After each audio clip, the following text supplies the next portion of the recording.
Thank you all so much for joining us in our October event series, From Justice Talk to Justice Walk. This series emerged, for those of you who don't know, from our incredible first-year students who explored a variety of justice issues over the summer and kept asking, okay, I get it. I see that these are issues, these are problems. What can I do about this? So we brought together this series in the hopes of giving all of you change makers some tools to make a difference in your own ways.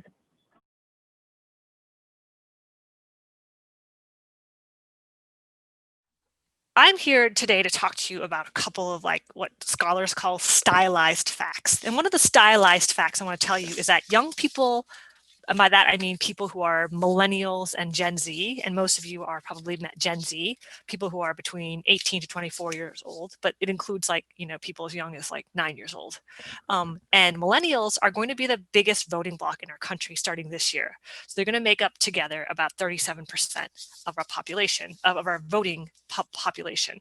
And it's important because y'all have the right values. In many ways, this isn't about Democrats or Republicans, but in fact, this article is about how Generation Z can affect not only electoral outcomes, but the way that the Republican Party understands itself because of the fact that Generation Z has its own set of values. Okay, so what do young people think, right? So people are always blaming young people, but that's wrong.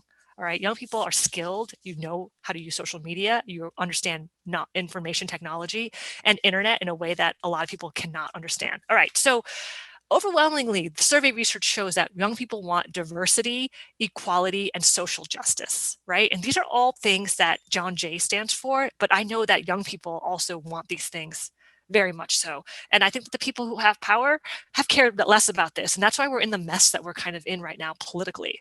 So according to survey data, and I've got this survey from Politico, Axios, and the Pew Research Center, Generation Z wants government solutions to social problems, right? So social problems are climate change, right? New York can be underwater if we don't act right away. Racism and economic inequality. More than 50% of Gen Z are not white. So this is a generation of Americans that's going to look like John Jay students, right? More diverse, right? Committed to social justice. And overwhelmingly, they prefer socialism to capitalism. And a lot of people don't have a preference. And I don't think this means necessarily socialism versus capitalism. I think what it means is that Gen Z thinks that the government needs to step in because the free market has failed to deliver, right? We're on the verge of a homelessness crisis in New York State as the housing courts open up, and 1 out of every 9 New Yorkers is potentially out of work right now, according to our city comptroller, who is a John Jay alum. We're all very proud of him.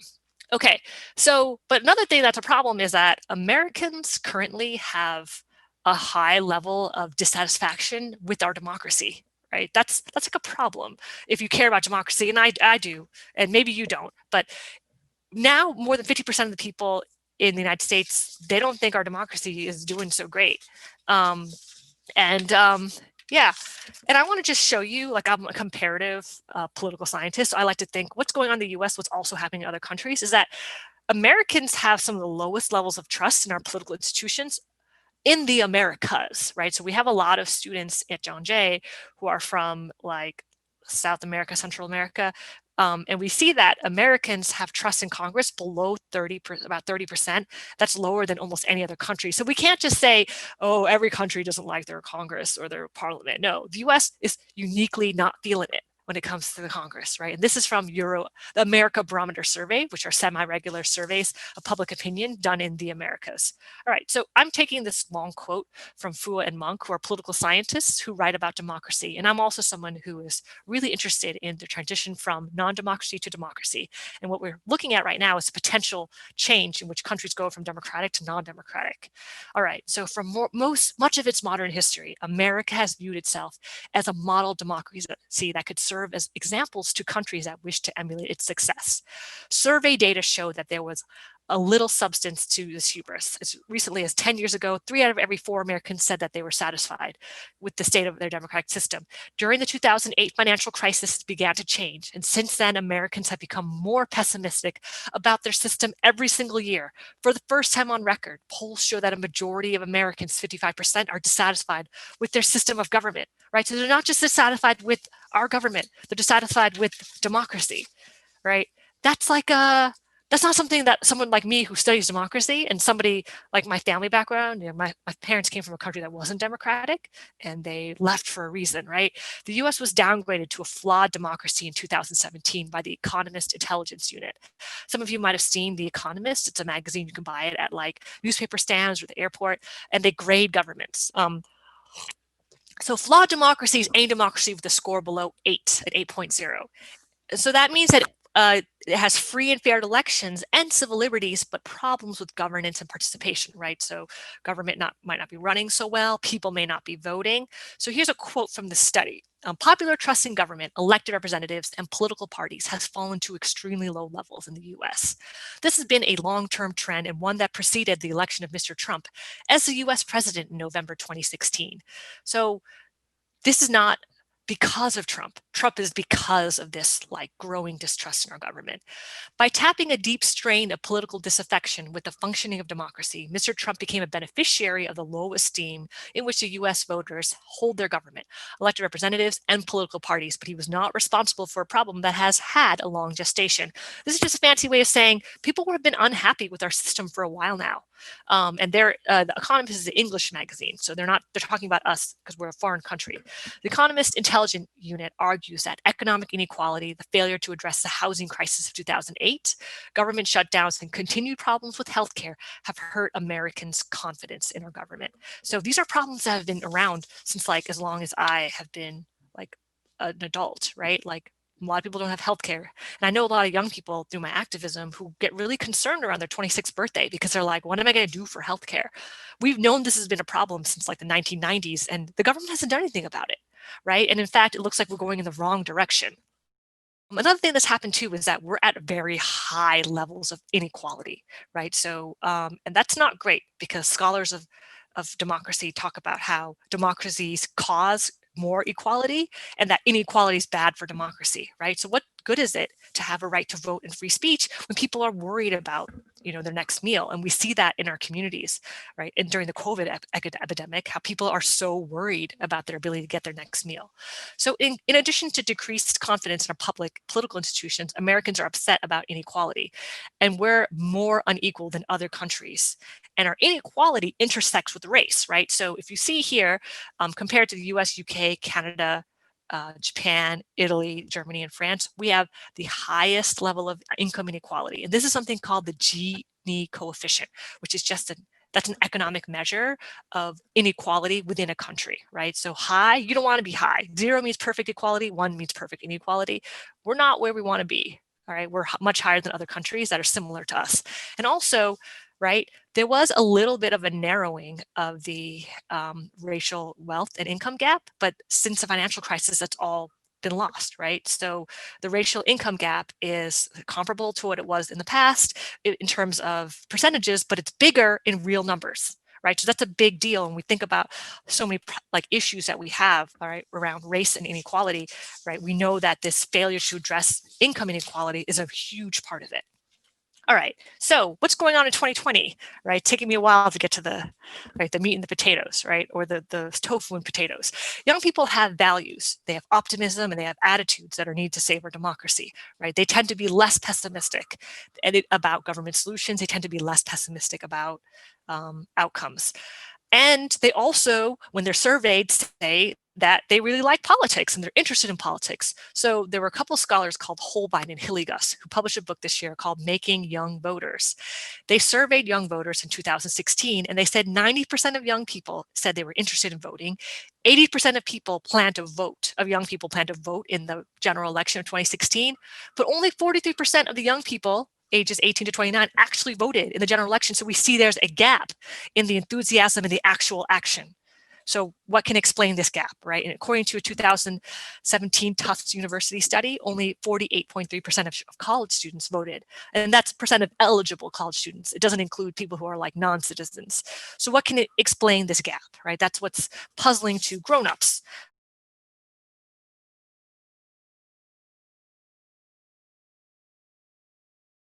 That's a really great question. And I think it's really important never to shame anybody for their behavior, because like social psychologists have talked about how shaming is always like that tends to backfire, right? And people don't like to be shamed. People want to be encouraged and praised. So one thing you can do is, instead of focusing on the presidential, talk about the down ballot races. Like, talk about what's important down ballot. And then you could maybe, if you can agree to get the person to say, well, all right, maybe this down ballot election is important. Maybe Congress or Senate or my state rep could be important. Then they're already agreeing to vote. You can always work on it to say, look, I think you should vote for X, Y, or Z for president as long as you're there, and here's why, right? And so, like, you could talk about things like states needing aid because of coronavirus, right? So make it about people that they care about, but don't make it about, you have to always agree with people's feelings, right? Say, I agree that, maybe neither candidate speaks to you, and that's a problem, right? So I feel like the alienation people feel from the presidential candidates is legit, and so you should make it about policy, right? So, oh, the Supreme Court, or states. So like New York State is facing like a $14 billion budget deficit. We need somebody who's the president who will help bail out our state. Right. So that is something that you could say as well. So it's, you like the MTA? Well, maybe you should vote for the candidate who will help bail out the MTA. So make it personal about their needs and their desires, and make it about policy. And of course, always recognize it's always fair to say, yeah, your feelings are legitimate. And if you feel the same way, you could also say, well, I feel the same way, but here's why I think you should consider voting, So like I said, always talk about down ballot, because people's votes on a down ballot race make a huge difference. So I was part of a district attorney race where the person lost by 55 votes. So I know 55 people who were not registered Democrats is a primary. And I was just like, y'all. All right. So a lot of them registered, by the way, because of that, right? So 55. And that would, a district attorney, so we're thinking about criminal justice reform, that would have been in charge of 1.3 million people. That's a huge, so your vote counts. So down ballot races should motivate people. You talked about how New York City creates like a restrictive environment for voting by maybe the voter registration laws or the uneducation of those particular law. So one of the questions that was asked over the summer was, why do they create such a restriction? If there's even an answer for that particular question, like how can we even explain why that restriction exists? So that's like a really great question. Because you would think that our elected officials would be promoting democracy as like the most important value, Democrat or Republican, right? And I think that part of it is that New York has a history of corruption. And so having these sort of restrictions on voting would be a way to cut down on that corruption, right? So things like Tammany Hall, in which people were basically like, they were voting because of their personal relationships with parties. So I think that there was a attempt to sort of cut down on that in the past, but we don't have that problem anymore, right? So those are like people who are political scientists, who are historical institutionalists, look at how a point in history can lead to a policy, but then that policy becomes sticky, right? So, but we've moved on from Tammany Hall, right? In which, like, Tammany Hall was a place in which immigrants didn't know a lot about American democracy or about our social services. They would go to the local Democratic Party, and the party would be like, vote Democratic and we'll help your son get a job. We'll help you navigate the school system. So it's not like they didn't provide a service.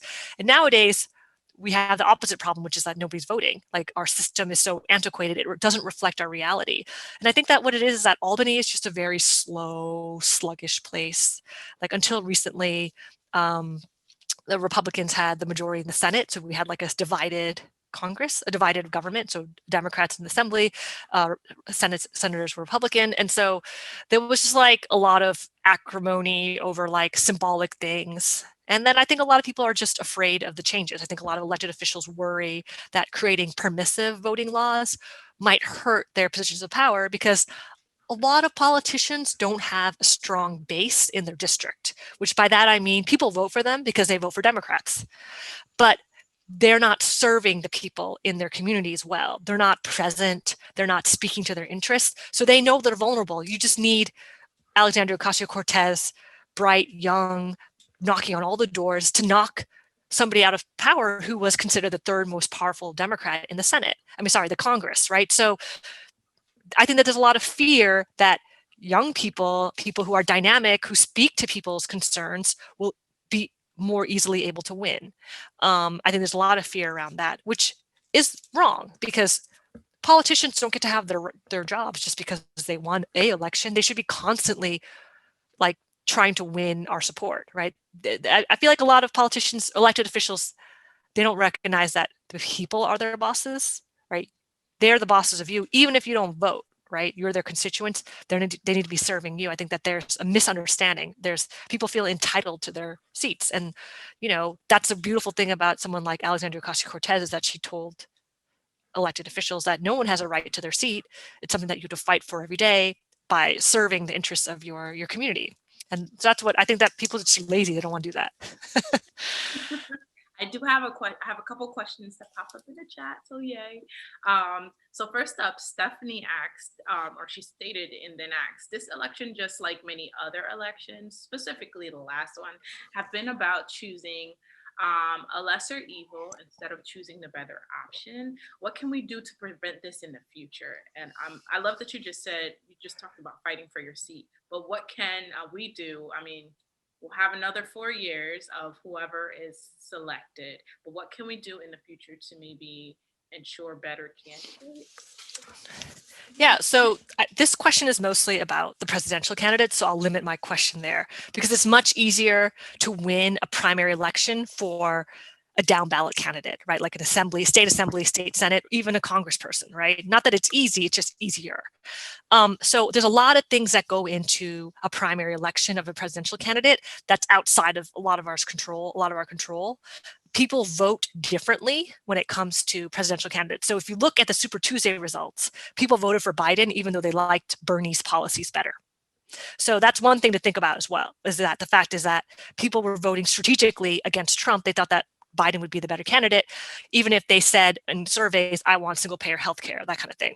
Okay, so there's that thing to consider. And so I think it's very complicated. But the other thing to think about too is that anybody who becomes a president may come in with their own ideas, but it's up to people to push them, right? So one of the things that people have said, right? One of the things that people have said about Biden, or they don't really say that about Trump, is that like he has his own policies, he has his own history, he has the close circle of expertise surrounding himself with, but he can be moved, right? So we can move people, and we can move them through electing like progressive young people to the Congress. We can move him through, right, our activism, like being in the streets, right? We can move him through our advocacy, right? So I think that I don't have an answer, because I've tried to get my preferred candidate elected and I failed, or to win a primary so many times. I don't have the answer for that, except for that I think that we have to not stop trying and not stop having faith, that, but also to recognize that voting isn't, right, it's not rational. Like I could say I want X, Y, and Z, but then vote for somebody else, right? Especially when it comes to the president, but also when it comes to like governor too, right? So like the way people vote for executives is different than the way they vote for their legislators. So it's very personal. There's a lot of emotional components. Voting is always emotional, by the way, and personal. It's always about your identity, right? So people vote Democratic or Republican because they identify with it, less about the policies themselves. So I think that we have to change the way people think about these things too. You have to change how voters think. And that's really hard to do, but you start by having one-on-one conversations, and do that with thousands and thousands of people, and then you can get serious changes.